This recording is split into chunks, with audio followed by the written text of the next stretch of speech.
tried to access the Capitol on January 6th, I bet they'd be interested in it. And I just want to say thanks for the kind words about my reporting. As far as I know, I'm the only reporter who's been covering this, much to my surprise. I didn't, I don't know any other reporters who were actually there today in Los Angeles when Adrian had his mental competency hearing. And, I do want to tell everyone that in Los Angeles, it's a little different. Most courts around the country these days, they have virtual court and a virtual gallery where members of the public can observe court proceedings for free.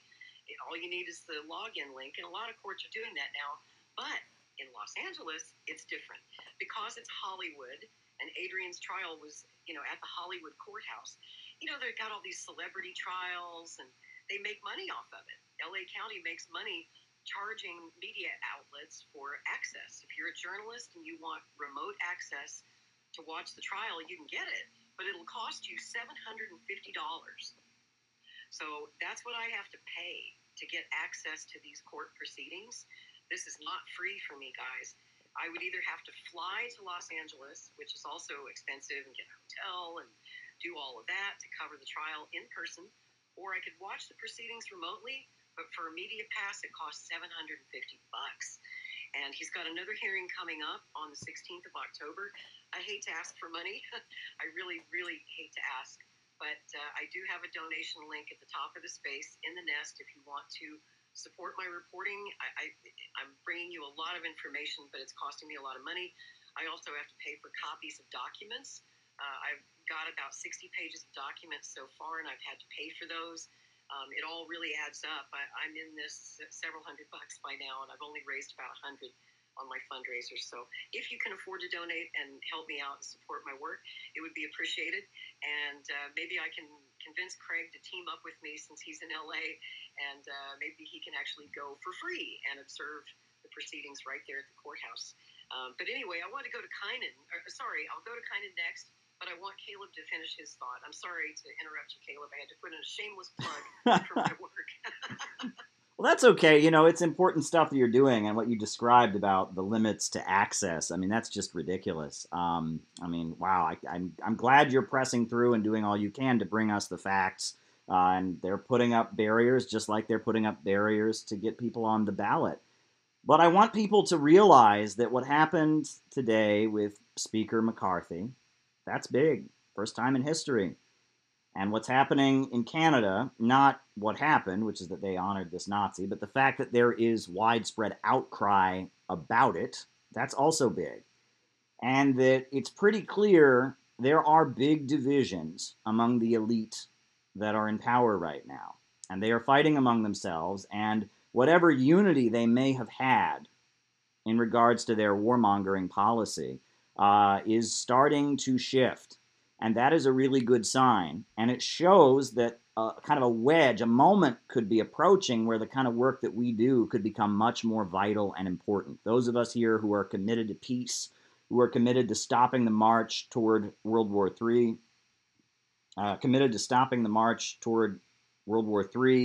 those of us who are committed to trying to stop the way things are moving and the low-wage police state, it's extremely important that we press ahead. And I want to talk, when you talked about this individual, and I'm sure more information will surface about this individual who showed up at the event, but it seems like there's clearly mental illness there, but that mental illness is compounded by a lot of internet confusion.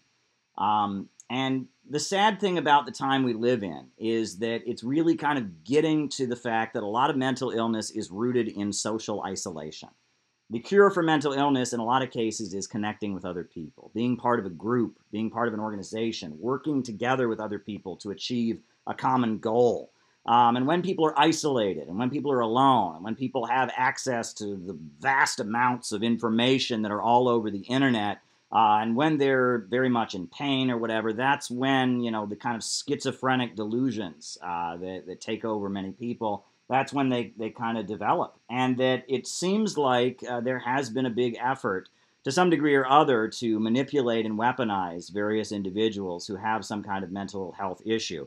just because this guy obviously seems to be out of touch with reality doesn't mean there weren't forces that saw that and used that to their own ends. And that's very, very scary and disturbing. And that, we actively need to be encouraging people who want to stop the march toward World War III, who want to stop the low-wage police state, to not just do so on the internet. And instead to connect to real communities of people that are committed to doing so. And it's urgent that this stop being an internet thing and it start being an in real life thing. And that's why it's a shame Nick isn't here. I would have praised him once again, as I've done before, for the amazing Rage Against the War Machine rally that he organized. Angela McCurdle of the Libertarian Party also deserves a huge shout out, and everyone who was there and built it, Pasta, Diane Sayer, others, they deserve absolute admiration for building that rally. I'm proud to say the Center for Political Innovation was a sponsor, and we had a reception afterwards for Scott Ritter. And I just want to invite people, if you have the opportunity, coming up in December 2nd, we're having an all-day Anti-Imperialist Conference in Portland, Oregon. And we are hoping that in the winter season, we can take this opportunity to regroup and connect people with each other, people from different perspectives. There are some libertarians in this milieu. There are people that are conservative. There are people that are left. There are people that are from all different backgrounds. We do represent the majority of the American people. The majority of the American people don't want World War III. They don't want to see their living standards go down, no matter how much you tell them they deserve it or that it has to be done for the climate. People want better wages and better living standards. They want to see their lives get better, not worse. They want the roads to be paved. They want power plants and electricity. They want education. They want things to improve in the country, and it's not right now. Things are not improving. And the Kennedy campaign is a great example. As I said, we don't endorse any candidate. But one thing that I just see a huge amount of with RFK is I hear people who disagree with him about Israel, and then they just write him off completely. And so much of our politics these days has just kind of turned in to a chance to morally grandstand, to virtue signal. I'm good. And they disagree with RFK, and I disagree with him too about Israel.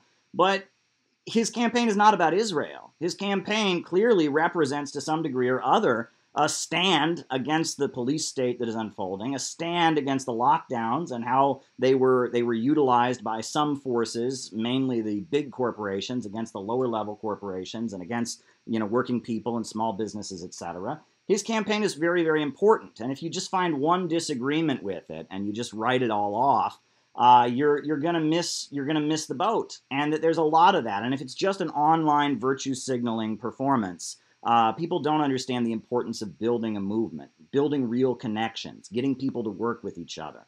I was just out in Portland and doing some of the preparation for our conference, and there was somebody I met with, and they said kind of the political awakening they had was at their job when they were doing all these preparations for the lockdowns, all these COVID measures. The person going over all the safety restrictions that they were taking with the masks and the spray and all of that said, "We do this because we are good people."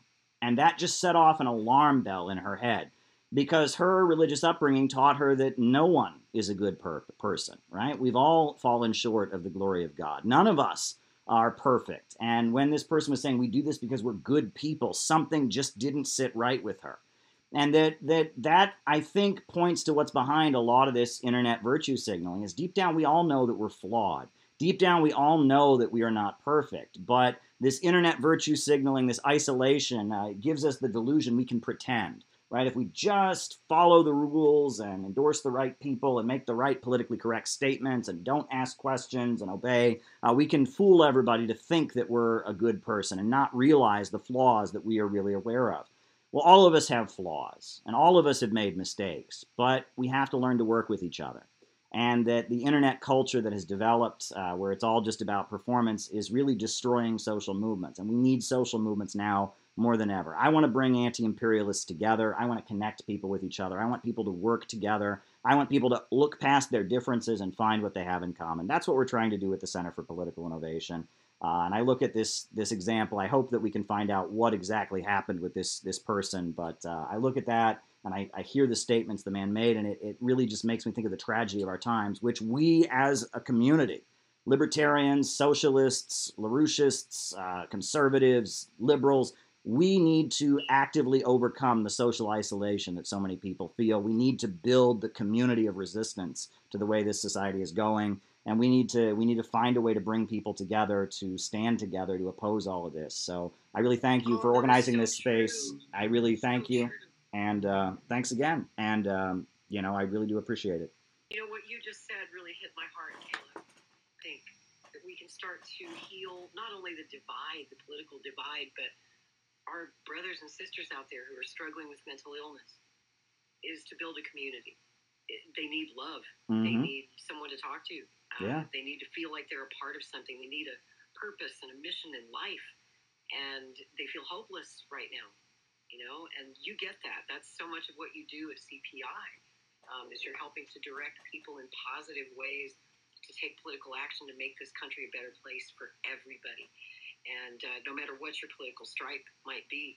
And something that you and I talked about on Strange Bedfellows this weekend when you were on with me Saturday, we talked about something that you frequently say, that social media is I forget how you put it, but you said it was the most diabolical and pernicious method of mind control that's ever been developed. And I was wondering if you could elaborate on that and correct me if I quoted you wrong. I probably did. Well, you got to the gist of what I'm saying. Look, they have artificial intelligence that monitors our every move on social media and then restructures our news feeds and our messages and everything based on that. And we now know, thanks to the Twitter files, they do have an agenda with this. It is not simply, automated to make ad revenue. They have a political agenda.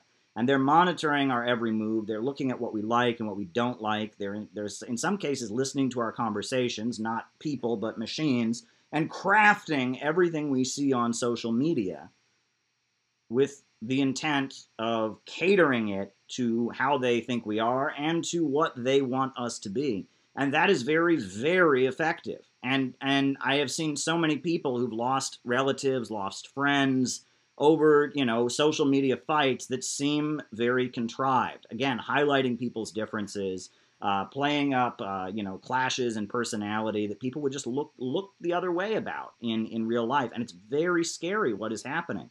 And you have to actively resist. I've started telling people, rather than, we used to say to people, well, don't live in a bubble. Now I say the opposite. Actively create your own bubble. Find out what it is, who you're committed to maintaining a relationship and a friendship with, and do everything you can to maintain that bubble, right? Actively push back. Do not let the algorithms rule you by default. Instead, take control of your mind. Decide what you want to read, what you want to look at, and don't let anything go to the default, what just happens to be there, because at the end of the day, it's not random. It's what has been selected for you. It is not random, and I don't know if you share my belief or if anybody here shares my belief that I believe that QAnon is a psyop. I believe that QAnon is most likely created by the CIA or military intelligence, as Q claims, and that it's all a big disinformation psyop and maybe even a brainwashing operation. Recently, I did an episode of Strange Bedfellows with two of the best Kennedy assassination researchers that I know, Jim DiEugenio, who is the editor of kennedysandking.com. He's also the screenwriter on Oliver Stone's new 4-part documentary, JFK Revisited. I have great respect for Jim DiEugenio, and I also had Lisa Pease on with me, and she wrote a book about the RFK assassination conspiracy called A Lie Too Big to Fail. I highly recommend those books if you haven't read them. And I asked them their thoughts on this Adrian Paul Aspiro guy.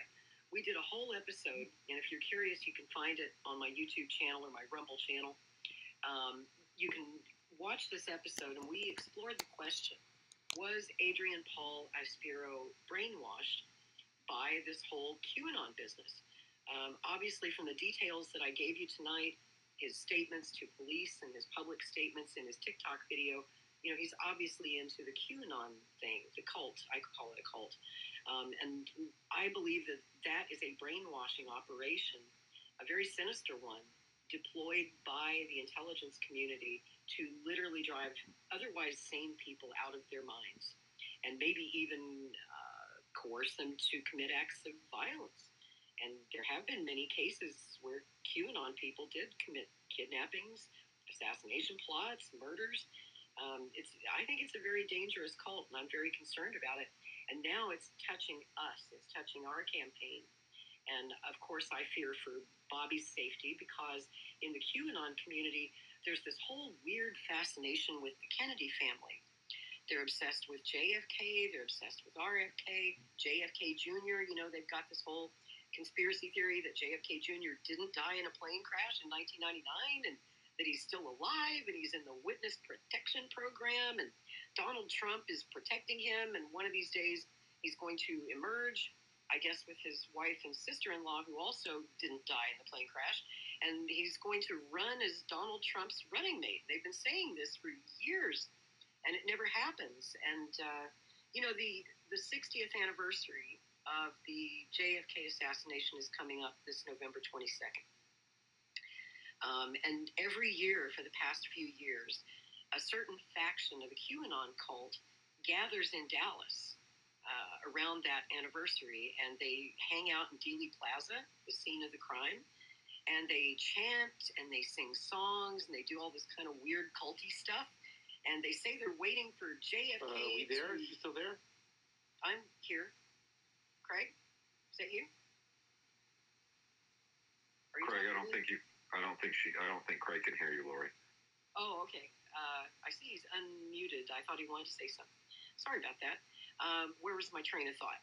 The JFK gathering in Dallas. Every year, you know, especially on the big anniversaries, like the 50th anniversary, and this year will be the 60th anniversary, people come from all over the world, and they gather in Dallas, Texas, and they meet in Dealey Plaza, and they go to the 6th Floor Museum, the Texas School Book Depository Building, and, you know, they just kind of come to pay their respects. There are also several JFK assassination conferences that go on every year in Dallas, and they're usually big on the anniversaries. But just over the past 3 or 4 years, you know, I'm a JFK researcher and historian. I frequently attend these conferences. You know, we have had our conferences invaded by these QAnon people. You know, we're there to do serious research. These are serious academics and scholars who, you know, come there to speak and compare notes, but we've got all these literally like crazy people who are invading our conferences now, and they take over Dallas in the past few years, and they bring huge crowds of people with them, and it's like some kind of almost religious mission.